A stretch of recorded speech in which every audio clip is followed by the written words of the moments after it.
Alright, here we are after doing a few welds.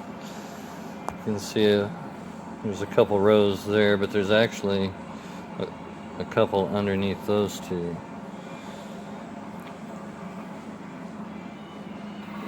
These are my temporary braces here. You'd be surprised at how much this metal will move. When I was welding all these rows down here on both sides, it actually drew this inward.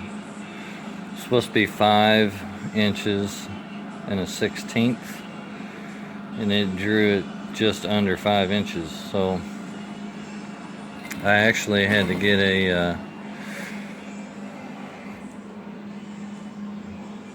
well, I put it up, but it's a threaded bar, and I put it in here with a nut on each end and spread outward, and I had to heat up, down here at the base with a torch while applying that outward pressure, and until I got it back to 5 inches and a 1/16, and then I tacked that and tacked this to hold it in place.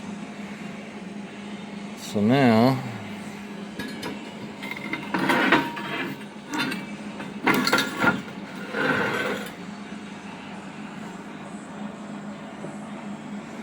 this is where the boom attaches. I made a mistake. Initially I made 12 inches. I made this 12 inches, not accommodating for this 4 1/4 inch. So I had to offset it and then add these extra pieces back in to support it. No big deal, but I obviously missed that initially. So, alright, there's that. And then this right here.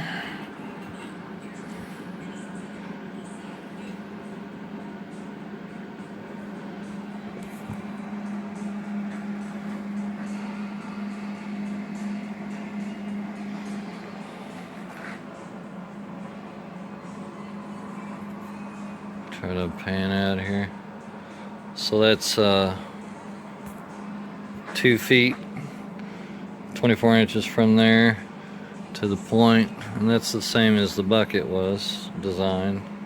So it should curl up without any issues, I hope. So obviously I'll be welding it across there. They're handy, by the way, little magnets that'll hold